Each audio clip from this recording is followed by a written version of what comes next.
लहरों की खामोशी को समंदर की बेबसी मत समझ ए नादां। जितनी गहराई अंदर है बाहर उतना तूफान बाकी है। जितनी गहराई अंदर है बाहर उतना तूफान बाकी है। नमस्कार, आदाब, सत श्री अकाल। तो मेरे प्यारे प्यारे अच्छे बच्चों, तो पिछले वीडियो लेक्चर में फिनेंशियल स्टेटमेंट्स हमने स्टार्ट किया था। तो कुछ पार्ट हमने पढ़ लिया था, अभी कुछ पार्ट बाकी है। तो हमने प्रॉफिट लॉस अकाउंट जो भी नहीं पढ़ा, अब हम प्रॉफिट लॉस अकाउंट को पढ़ते हैं कि इसमें क्या क्या चीज़ें दी गई हैं। और इसके बाद एक और वीडियो जो मैं अपलोड करूँगा जिसमें बाकी का जो पार्ट होगा फिनेंशियल स्टेटमेंट का, ट्रेडिंग का फॉर्मेट होगा, प्रॉफिट लॉस का फॉर्मेट होगा और कुछ खर्चों को मैं डिस्कस करूंगा, जो बहुत इंपॉर्टेंट वीडियो होगी। तो उसे मिस मत करिएगा। वो भी वीडियो मैं आज ही रिकॉर्ड कर दूंगा, कोशिश करूंगा चाहे लेट आवर्स तक उसे अपलोड कर दूं मैं। तो जो MCQs मैंने आप लोगों को भेजे हैं, आप उन MCQs जो आपके पास हैं फिनेंशियल स्टेटमेंट के, उन्हें सॉल्व करिए और जो जो क्वेश्चंस हैं उनको मार्क कर लीजिए।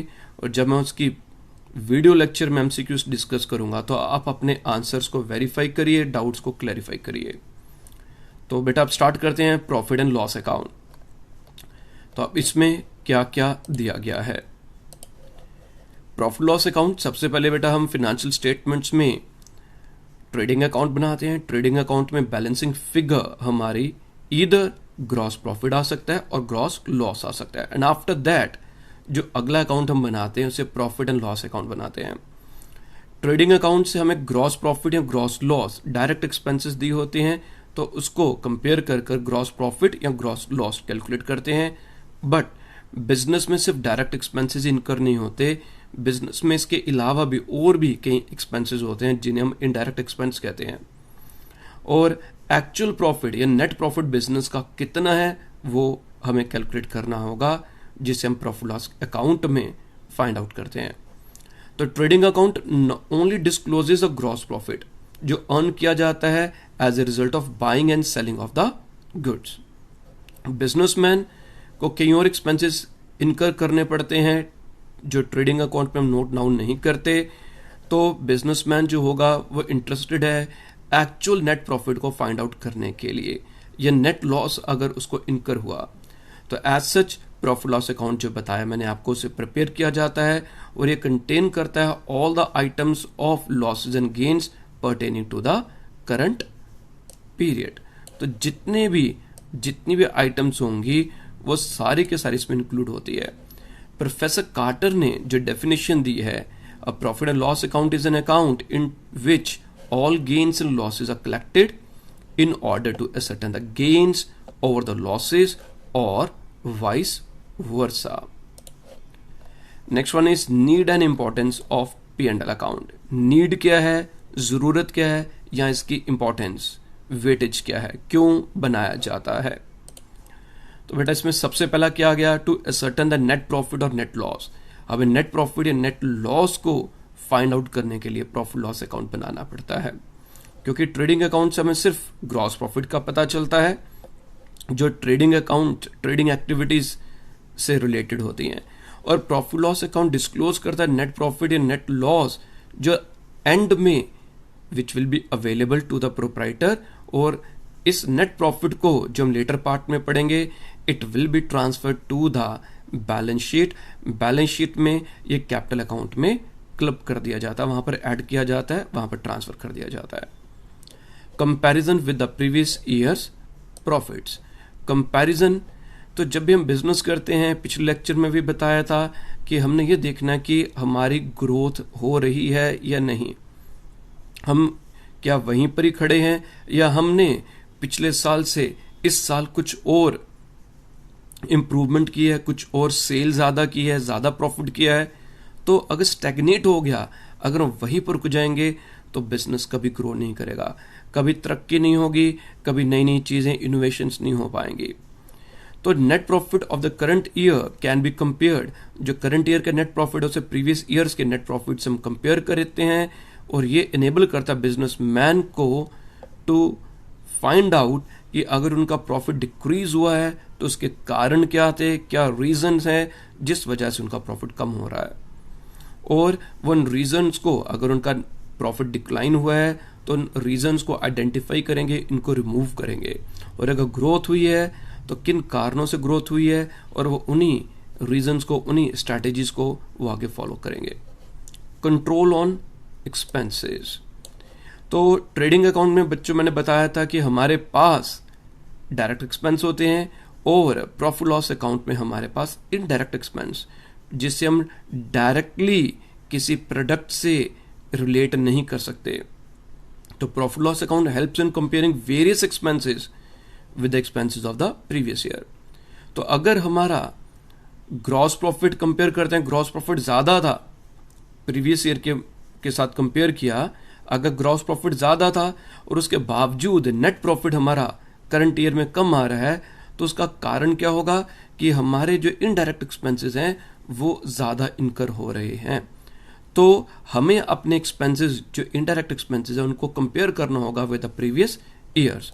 ऑल्सो जो परसेंटेज, जो हर एक इंडिविजुअल एक्सपेंस की हम परसेंटेज भी निकालते, individual expense to net profit, जो भी हमारा इंडिविजुअल एक्सपेंस होता है उसकी रेशियो निकालते हैं नेट प्रॉफिट के अकॉर्डिंगली, और उसको कंपेयर करते हैं with the similar nature of the similar ratio of the previous year.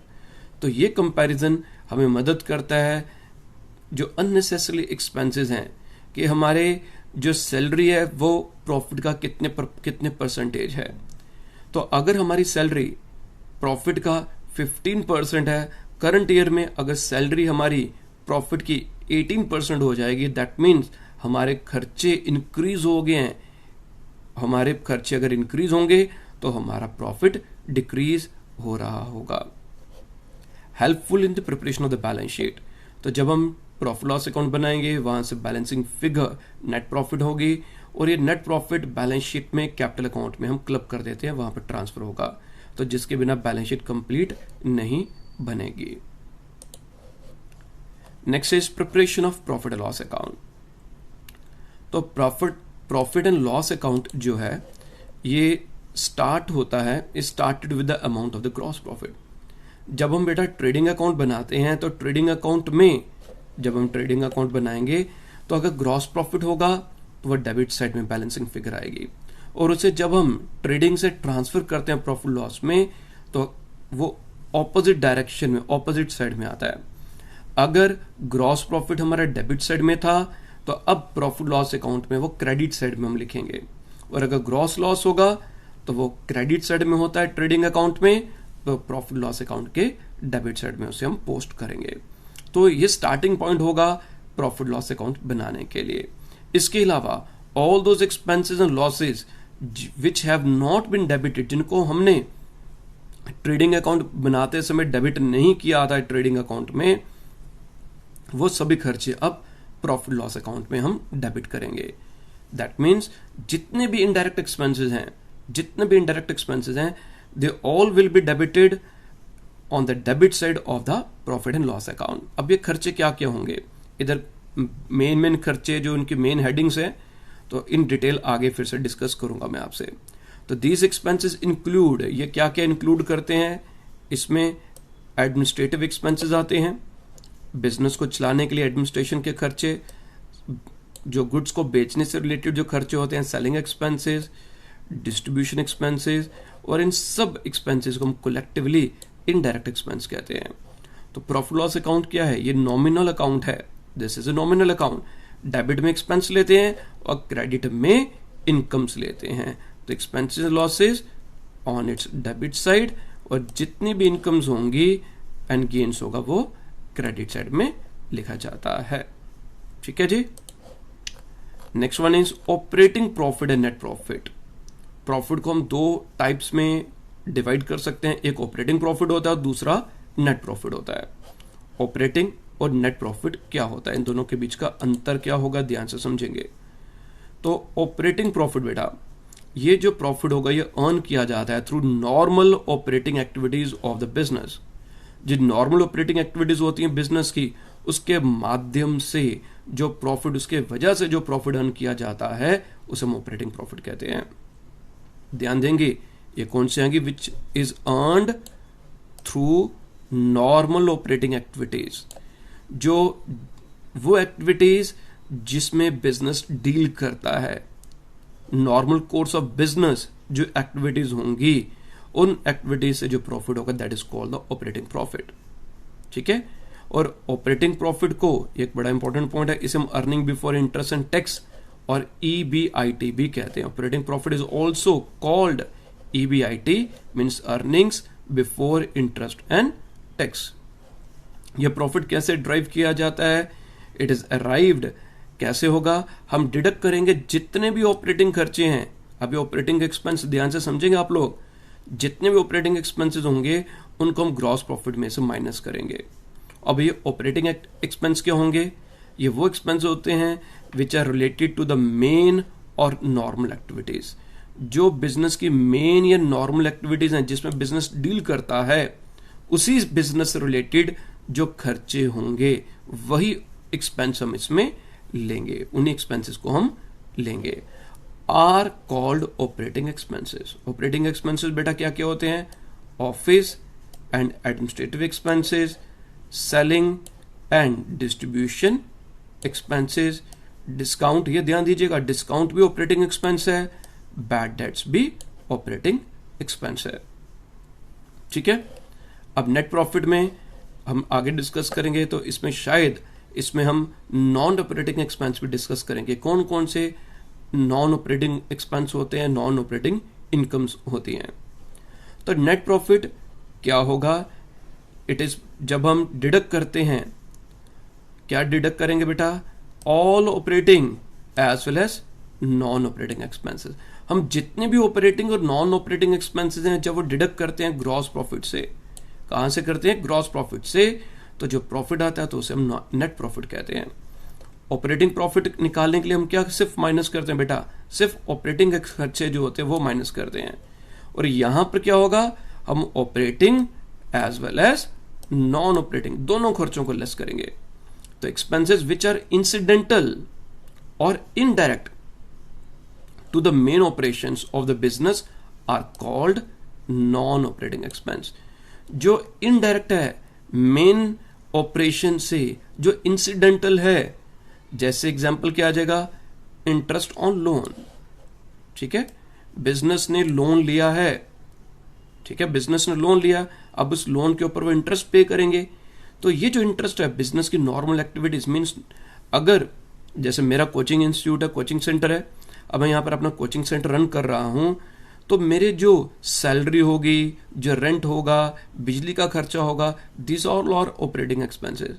मैंने कोई लोन लिया और उस लोन पर जो इंटरेस्ट पे कर रहा हूं, तो वो इनडायरेक्ट एक्सपेंस है, that is not the main, it is not related with the main operations of the business. तो चैरिटीज एंड डोनेशंस, ठीक है, charities and donations, loss and sale of fixed assets, extraordinary losses, जैसे extraordinary कौन से आ जाते हैं, जैसे loss due to theft, चोरी होगी, क्या ये नॉर्मल या ऑर्डिनरी लॉस है, ऑर्डिनरी एक्टिविटी है, it is extraordinary item. Loss by fire, ये जितनी भी आइटम्स हैं this all are non operating expense. इसी प्रकार से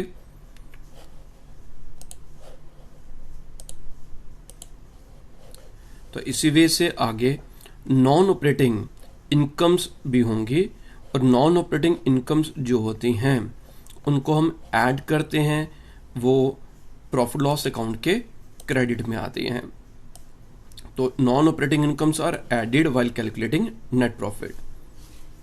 तो एक फॉर्मूला भी बनेगा, क्वेश्चन आ सकता है एमसीक्यूज में भी कि हमारे पास जो नेट प्रॉफिट किसके बराबर है या ऑपरेटिंग प्रॉफिट कहां से होगा, तो हमें ऑपरेटिंग एक्सपेंसेस या नॉन ऑपरेटिंग एक्सपेंसेस ऐड करेंगे और नॉन ऑपरेटिंग इनकम्स लेस करेंगे।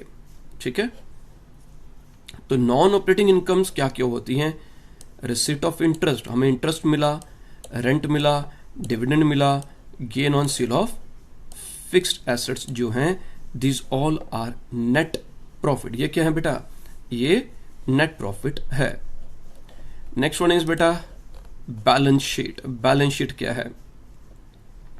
आफ्टर असर्टनिंग, जब हम नेट प्रॉफिट या नेट लॉस जो बिजनेस का, एंटरप्राइज का हमने फाइंड आउट कर लिया, जो मेन जो फिनेंशियल पोजीशन, जो फिनेंशियल परफॉर्मेंस रादर बिजनेस की हमने असेस कर ली कि बिजनेस किस पड़ाव पर, कहां पर है, उसका पास कितना प्रॉफिट है, कितना लॉस है, तो जो नेक्स्ट स्टेप होता है कि बिजनेस की financial position on a certain date, on a certain day, financial position उसकी क्या है। और ये जो फिनेंशियल पोजीशन चेक करने के लिए हम बैलेंस शीट बनाते हैं। तो business would like to know the exact financial position of his business. तो for this purpose statement is prepared जो कंटेन करती हैं all the assets and liabilities of the business enterprise. वो क्या इंक्लूड करती हैं, क्या कंटेन करते हैं? जितने भी एसेट्स हैं और लायबिलिटीज हैं बिजनेस एंटरप्राइज के। तो स्टेटमेंट सो प्रिपेयर्ड उसे हम बैलेंस शीट कहते हैं, बिकॉज ये एक शीट होगी। बैलेंस शीट क्यों कहा जाता है? Because it is a sheet of the balances of ledger accounts. जो लेजर अकाउंट्स में जितने भी बैलेंसेस थे, ठीक है, वो सब बैलेंसेस एक शीट पर लिखे जाते हैं और उस शीट को हम बैलेंस करते हैं, तो इसलिए ये बैलेंस शीट होती है। तो which are still open after the transfer of all the nominal accounts to the trading and P&L account. तो जितने भी बैलेंसेस, अब एक क्वेश्चन आता है कि कौन से balances? Balances of the personal and real account. कौन से बैलेंस बेटा?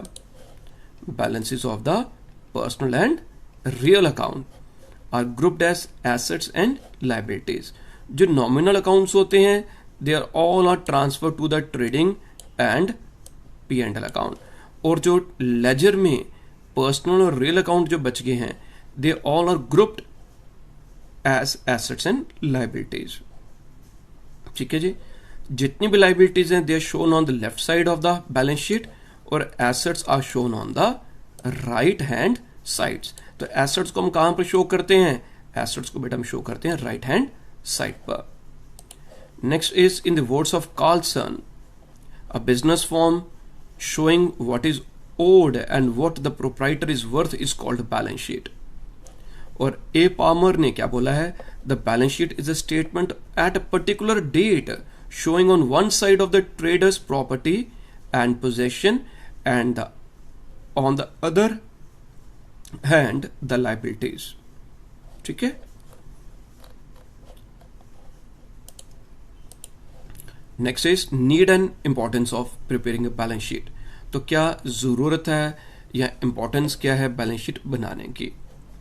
जो मेन पर्पस है of preparing a balance sheet is to ascertain a true financial position of business की at a particular point of time.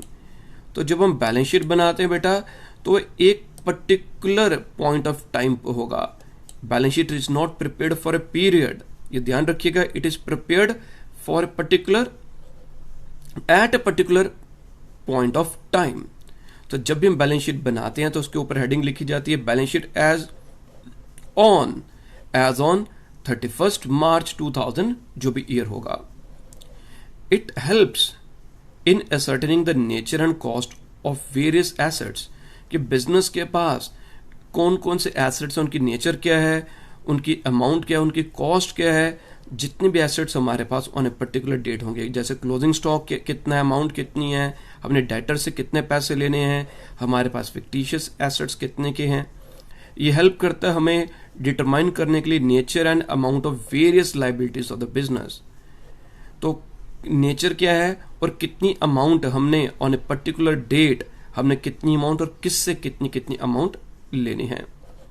It gives information about the exact amount of capital, ये हमें information देता है exact amount of capital eight the end of the year. तो year के अंत में, and में, हमारी कैपिटल जो ओनर ने बिजनेस में पैसा इन्वेस्ट किया है, तो उसकी एग्जैक्ट अमाउंट है, कैपिटल की कितनी अमाउंट है। तो जो एडिशन या डिडक्शन जो होगी वो मेड की जाती है into it in the current year. It helps in finding out whether the firm is solvent और नॉट। तो बैलेंस शीट से हमें पता चलता है कि फर्म जो है वो सॉल्वेंट है या नहीं है।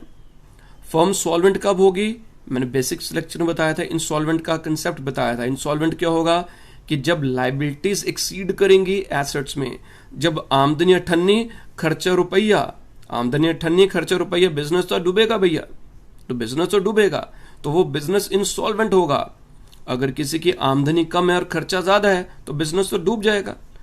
तो ये हमें क्या बताते हैं कि क्या बिजनेस सॉल्वेंट है या इनसॉल्वेंट है। तो कैसे पता चलेगा फर्म इज सॉल्वेंट? अगर एसेट्स एक्सीड करते हैं, assets are more than the liabilities. अगर एसेट्स ज्यादा हैं, लाइबिलिटीज कम है, तो बिजनेस इज सॉल्वेंट।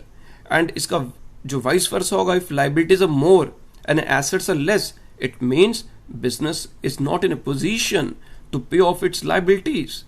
क्यों नहीं पे कर पाएगा? क्योंकि लाइबिलिटीज ज्यादा है और एसेट्स कम है, तो बिजनेस इंसॉल्वेंट हो जाएगा। It helps in preparing the opening entries at the beginning of the next year. Opening entries कैसे की जाएंगी? तो जब हम बैलेंस शीट बनाते हैं तो बैलेंस शीट में जो हमारा at the end balance sheet बनती है at the end of the year, तो जो at the end of the year balance sheet बनेगी, उसका जो बैलेंस, जितने भी बैलेंसेज होंगे at the end of the year, तो next year, next financial year, जैसे 31 मार्च को हमने बैलेंस शीट बनाई, तो 1 अप्रैल में हमारे पास ओपनिंग बैलेंसेस क्या होंगे? जो 31 मार्च में क्लोजिंग में डेटर्स जो थे वो हमारे नेक्स्ट फाइनेंशियल ईयर के लिए क्या बन जाएंगे? तो जो क्लोजिंग थे पिछले फाइनेंशियल ईयर के, वो नेक्स्ट फाइनेंशियल ईयर के लिए ओपनिंग बन जाएंगे। ठीक है। अब आप रात को सोए, कितनी 10 उंगलियां लेकर सोए थे, आपका क्लोजिंग स्टॉक कितना था बेटा रात को? 10। ठीक है। और जब आप सुबह उठोगे तो कितनी उंगलियां होंगी हाथ में? अंगूठों को भी उंगलियां मान लो भाई, सोचो नहीं कि अंगूठा है तो अंगूठा तो उंगलियां नहीं है। तो कोई शरारती तत्व होंगे वो सोचेंगे नहीं सर मेरी तो 11 उंगलियां हो जाएंगी। बस मैं वही ढूंढ रहा था उन बच्चों को जो किसी और एलियन, किसी और ग्रह से आए हैं। तो रात को अगर आपकी 10 उंगलियां थी, सुबह उठे हो तो सुबह भी रात का क्लोजिंग स्टॉक कितना था? 10। और सुबह जब उठे तो कितनी उंगलियां थी? कोई और उंगली तो नहीं ना उगाई। तो सुबह कितनी उंगलियां हैं? How many fingers you are having in the morning? You are having again 10 fingers. तो जो कल का क्लोजिंग स्टॉक था, तो नेक्स्ट डे के लिए बेटा वो क्या बन गया? This will be the opening stock for the next period. तो ये हेल्प करता है in preparing the opening entries at the beginning of the next year. Next is बेटा drafting a balance sheet. Balance sheet के characteristics क्या हैं? तो balance sheet जो है वो पार्ट है फाइनेंशियल अकाउंट्स का। तो दिस इज द रीजन कि trading and P&L account and balance sheet को कलेक्टिवली टुगेदर हम फाइनल अकाउंट्स कहते हैं। बैलेंस शीट जो है वो एक स्टेटमेंट है, ध्यान दीजिएगा, एमसीक्यू में आ सकता क्वेश्चन, क्या बैलेंस शीट स्टेटमेंट है, अकाउंट है या क्या है? तो balance sheet is a statement and not a account. So that's why इसके कोई भी डेबिट या क्रेडिट साइड नहीं होती। कई बच्चे पूछेंगे सर ट्रेडिंग अकाउंट हमने बनाया, उसके ऊपर डीआर लिखा, प्रॉफिट लॉस बनाया, उसके ऊपर डीआर सीआर लिखा। जब आप बैलेंस शीट बना रहे हो, समझा रहे हो इन फ्यूचर, तो इस पर आपने डीआर सीआर क्यों नहीं लिखा? क्योंकि ये अकाउंट नहीं है, बनता वैसे ही है, it is in that format, but this balance sheet is not an account, it is a statement. इसमें कोई डेबिट साइड और क्रेडिट साइड नहीं होती, हम डीआर और सीआर इसके ऊपर नहीं लिखते। दूसरा important point, if it is not having a debit side and the credit side, तो डेबिट में हम इसमें टू वर्ड भी नहीं लिखते और क्रेडिट में बाय वर्ड भी नहीं लिखते। No to and no by word is used, ठीक है, before the names of the accounts written there in. Next is balance sheet जो है वो एक समरी है पर्सनल एंड रियल अकाउंट्स की। जितने भी लेजर में नॉमिनल अकाउंट्स होते हैं, they all are transfer to trading and profit loss account. अब बच कौन सा गया? Personal and real accounts, this all are transfer to the balance sheet. तो वो भी ओपन है, तो they have not been closed by transfer to the trading and P&L account. तो डेबिट बैलेंसेस जितने भी पर्सनल और रियल अकाउंट के होते हैं, उसे बैलेंस शीट में हम राइट साइड में लिखते हैं। जितना भी डेबिट बैलेंस होगा, debit balance of all real and personal accounts are put on the right hand side, जिसको हम एसेट साइड कहते हैं। और जितने भी क्रेडिट बैलेंस होते हैं उससे हम लेफ्ट हैंड साइड, अपन लेफ्ट हैंड साइड इधर देखेंगे तो लेफ्ट हैंड साइड पर लिखते हैं और उसको हम लायबिलिटी साइड कहते हैं। डेबिट बैलेंसेस, जितने भी डेबिट बैलेंस होंगे बैलेंस शीट बनाई, राइट हैंड साइड में लिखेंगे, इस साइड लिखेंगे, और इसके ऊपर एसेट्स लिखेंगे, और जितना भी क्रेडिट बैलेंस होगा वो लेफ्ट हैंड साइड में लिखते हैं, इसके ऊपर हम हेडिंग लायबिलिटीज लिखेंगे। The total of the two sides of the balance sheet must be equal, दोनों साइड्स बराबर, तभी तो बैलेंस शीट, क्योंकि बैलेंस होनी चाहिए। अगर टोटल्स इक्वल नहीं है so there will be an error somewhere. Balance sheet is prepared on a particular date, it is prepared on a particular date and not for a fixed period. मैंने भी ऊपर भी discuss किया था ये, ठीक है। As such, it discloses the financial position of a business on a particular date and not for a particular period. So it is true only for the date on which it is prepared. तो balance sheet क्या होगा, वो true क्या है, उन्होंने जिसने भी balance sheet बनाई वो क्या लिखते हैं, बैलेंस शीट एज ऑन, इस तारीख को, जैसे 31 मार्च को बैलेंस शीट बनाते हैं, इस तारीख को हमारे इतने एसेट्स हैं, डेटर्स इतने हैं, क्लोजिंग स्टॉक कितना है, तो उस दिन के लिए बिल्कुल सही बोल रहे हैं। इससे पिछले दिन शायद कैश हमारे पास कम हो, कैश ज्यादा हो सकता है, स्टॉक कम या ज्यादा हो सकता है। ऑन 30 मार्च हमारे पास 20 लाख रुपए का स्टॉक था, हमने 31 मार्च को आउट ऑफ दिस 20 लाख में से हमने 12 लाख का स्टॉक बेच दिया, ठीक है।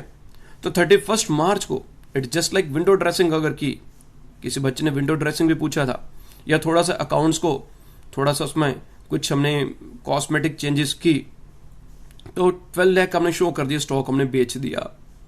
तो आज हमारी जो बुक्स हैं उसमें स्टॉक कितना होगा, 31 मार्च को, 30th मार्च को we were having 20 lakh stock, but 31 March को how much stock we are having only 8 lakh rupees. हमारा स्टॉक अब कितना रह गया, 8 लाख रुपए, और हमने जो स्टॉक बेचा है हमने वो उधार पर बेच दिया, क्रेडिट पर बेच दिया। बिफोर दिस हमारे पास डेटर्स कम थे, उधार पर बेचा तो हमारे डेटर्स इंक्रीज होंगे, कैश पर बेचा कैश इंक्रीज होगा। तो ये ट्रू किसके लिए है, it is true only for that particular date. It shows the financial position of the business according to the going concern concept. तो एक गोइंग कंसर्न कंसेप्ट के बेसिस पर वो बिजनेस की फाइनेंशियल पोजीशन बताता है। तो गोइंग कंसर्न कंसेप्ट, अगेन बार बार कंसेप्ट वापस घूम फिर कर आ जाते हैं। तो गोइंग कंसर्न कंसेप्ट क्या कहता है कि बिजनेस चलता रहेगा चलता रहेगा चलता रहेगा, बंद नहीं होगा। हम जितने भी एसेट्स हैं उनको हम हिस्टोरिकल कॉस्ट पर शो करते हैं, मार्केट वैल्यू पर शो नहीं करते हैं। तो ये एक लिमिटेशन अकाउंटिंग की कि assets are shown at the cost price less depreciation, they are not shown at their current market value. हमने को बिल्डिंग ली थी आज से 20 साल पहले, उस बिल्डिंग को जब हमने खरीदा था, हमने उसे खरीदा था for merely 2 lakh rupees. After 20 years, after 30 years, वही बिल्डिंग जो मैंने 2 लाख रुपए की, 2 लाख की खरीदी थी या 5 लाख की खरीदी थी, आज उसकी मार्केट वैल्यू बेटा 50 लाख होगी। हमारी फाइनेंशियल पोजीशन अब स्ट्रॉन्ग है because we are having assets. Now हमारे पास 50 लाख रुपए के एसेट्स हैं, और 10 साल या 20 साल पहले हमारी जो फाइनेंशियल पोजीशन जो थी 2 लाख के एसेट हैं। बट क्या मैं उस अपनी स्ट्रॉन्ग फाइनेंशियल पोजीशन को, भाई मेरे पास 50 लाख की प्रॉपर्टी है, 1 करोड़ की प्रॉपर्टी है, क्या मैं उसको अपने अकाउंट्स में शो कर सकता हूं? मैं उसको शो नहीं कर सकता। So this is a limitation of the accounts कि हम करंट मार्केट चेंजेस को अकाउंट्स में शो नहीं कर सकते, इग्नोर करते हैं। And the next topic is बेटा grouping and marshalling of assets and liabilities. Grouping और मार्शलिंग दोनों अलग अलग चीजें हैं। जितने भी एसेट्स और लायबिलिटीज हैं उसे हम बैलेंस शीट में हम शो करते हैं, प्रॉपरली ग्रुप करते हैं और प्रेजेंट करते हैं एक पर्टिकुलर ऑर्डर में। तो जो टर्म ग्रुपिंग है, जो टर्म ग्रुपिंग का मतलब क्या आ जाएगा कि जो आइटम्स सिमिलर नेचर की हैं उनको एक कॉमन हेड के अंडर लिखते हैं। जैसे जितनी भी करंट लायबिलिटीज हैं they are written under the heading current liabilities. जैसे क्रेडिटर्स है, बिल्स पेबल है, बैंक ओवरड्राफ्ट है, शॉर्ट टर्म लोन्स है, they all are part of the current liabilities. They shown under the heading, एक heading लिखेंगे current liabilities, उसके under show करेंगे। जितने भी लॉन्ग टर्म लायबिलिटीज होंगी, हेडिंग लॉन्ग टर्म लायबिलिटीज लिखी, उसके अंडर सभी लॉन्ग टर्म लायबिलिटीज को शो करेंगे। इन द सिमिलर वे जितने भी हमारे नॉन करंट एसेट्स होंगे, फिक्स एसेट्स होंगे, उनको हम इस हेडिंग के नीचे लिखेंगे, और जितने भी करंट एसेट्स होंगे, stock, debtors, bills receivable, cash, bank balance, prepaid expenses, these all are shown under the heading current assets. तो ग्रुपिंग इसे कहा जाता है। तो यहां पर जैसे उन्होंने बाकी डिटेल्स लिखी हुई है, यहां से पढ़ लेंगे आप नोट से। Next is marshalling. Marshalling means arrangement of various assets and liabilities in A proper order. Arrangement of various assets and liabilities in A proper order. Marshalling दो वे से होती है। मीन्स हम अपनी बैलेंस शीट को किस वे से प्रेजेंट करेंगे, दो वे से होगा। One is in the order of liquidity and another in the order of the permanence. तो इसमें बैलेंस शीट का जो फॉर्मेट मैं डिस्कस कर लूंगा आपसे। तो जो इन ऑर्डर ऑफ लिक्विडिटी का मतलब क्या जाता है कि जो एसेट्स होंगे जो इजिली कन्वर्ट हो सकते हैं कैश में, which can be easily converted in cash, जल्दी जल्दी जो कैश में कन्वर्ट हो सकते हैं, हम सबसे पहले अपने जो लिक्विड एसेट्स होंगे वो सबसे पहले बैलेंस शीट में एसेट्स में लिक्विड एसेट्स पहले लिखेंगे, और उसके बाद जो एसेट्स को जिनको लिक्विडेट, जिनको कैश में कन्वर्ट करने में टाइम लगेगा, उसके बाद उनको शो करेंगे। तो करंट एसेट्स को सबसे पहले लिखेंगे, फिर हम जो होंगे नॉन करंट एसेट्स लिखेंगे, और लास्ट में गुडविल लिखेंगे, क्योंकि गुडविल को हम कैश में जल्दी कन्वर्ट नहीं कर सकते। जब बिजनेस बेचेंगे तभी कैश में कन्वर्ट कर पाएंगे, तभी हमें गुडविल के लिए को पैसा देगा। तो अगर मैं बिजनेस गुडविल बेच रहा हूं, बिजनेस मेरे पास ही है, तो goodwill can not be separated from the business. Goodwill को हम बिजनेस से सेपरेट नहीं कर सकते। मैंने गुडविल जो चैप्टर है पार्टनरशिप का वो भी अपलोड कर दिया है, तो वो वीडियो देखिए। पार्टनरशिप है, started partnership with the chapter goodwill, 2 lectures upload कर दिए हैं। बाकी लेक्चर्स नेक्स्ट वीक में वेडनेसडे थर्सडे तक अपलोड कर दूंगा। First of all I am going to complete financial statements, one of the most important chapter, then single entry system, एक voucher है, वो एक लेक्चर में खत्म हो जाएगा। इसके अलावा बेटा in the same way those liabilities which are to be paid at the earliest, जो हमारी liquid liabilities which are to be paid earliest, उन्हें सबसे पहले उन्हें लिखेंगे। और जो जैसे हम करंट लाइबिलिटीज कह सकते हैं, तो current liabilities are written first of all, then fixed और long term liabilities, and lastly the proprietor's capital. ठीक है, तो पहले क्या लिखा बेटा हमने, करंट लाइबिलिटीज सबसे पहले, देन फिक्स्ड और long term liabilities, and last proprietors capital. तो जनरली जो सोल प्रोप्राइटर्स या जो पार्टनरशिप फर्म्स होती हैं, वो अपनी balance sheet in order of liquidity prepare करती हैं। ठीक है, सोल प्रोप्राइटर्स या पार्टनरशिप। फॉर्मेट बेटा ये दिया गया है। फॉर्मेट में आप देखेंगे ये लाइबिलिटी, ये बैलेंस शीट आ गई, थोड़ा सा ऊपर से कट गया, balance sheet of mister dash as on or as at, liabilities and assets, it is as per the liquidity, current liabilities जितनी करंट लिया हेडिंग लिखी, this is called grouping, और सबसे पहले current liabilities, then long term liabilities, and then capital, this is called marshalling. And here सबसे पहले heading में क्या लिखा, करंट एसेट्स, सारे करंट एसेट्स इसके नीचे, then fixed assets इस पे से आ जाएगा, लास्ट में गुडविल। और क्या बताया था कि वर्ड एज एट और एज ऑन, तो usually as on word use किया जाता है in the heading of the balance sheet, और ये true, it is true only for the date on which it is prepared। ये 31 मार्च के लिए बिल्कुल ट्रू है, 30th मार्च के लिए नहीं है, 1 अप्रैल के एंड के लिए नहीं है। इसके जो both the sides must always be equal, prepaid expenses are treated as current assets, और उन्हें हम करंट एसेट्स के नीचे, बाकी डिटेल में अगले लेक्चर में प्रीपेड एक्सपेंसेस को डिस्कस करूंगा। Next is in the order of permanence. तो जो मेथड, जो ये मेथड है, it is exactly reverse of the liquidity. इसमें क्या होगा, हम सबसे पहले जो फिक्स एसेट्स को शो करेंगे और उसके बाद हम करंट एसेट्स को लिखेंगे। एंड सिमिलरली लाइबिलिटीज में क्या होगा, सबसे पहले capital, then long term liabilities, and उसके बाद हम करंट लाइबिलिटीज को शो करेंगे। तो हम इसे in the order of permanence present करते हैं। तो बेटा इसका भी फॉर्मेट जो होगा इसमें नहीं है, तो इसी को रिवर्स कर जिसका फॉर्मेट बन जाएगा। ठीक है जी। तो फिनेंशियल स्टेटमेंट का बेटा एक और लेक्चर जो आ जाएगा, तो उससे पहले जैसे मैंने आपको कहा था कि आप मेरी प्लेलिस्ट में 11th वाली प्लेलिस्ट में मेरा 12th वाला जो 12th नंबर पर लेक्चर है वो आप देख लीजिए। उसमें मैंने जो कैश बेसिस एक्रूअल बेसिस को पढ़ लीजिएगा।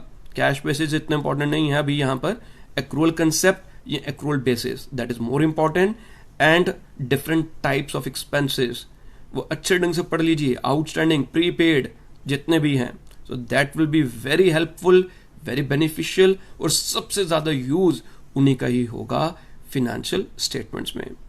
Okay, bye bye, take care.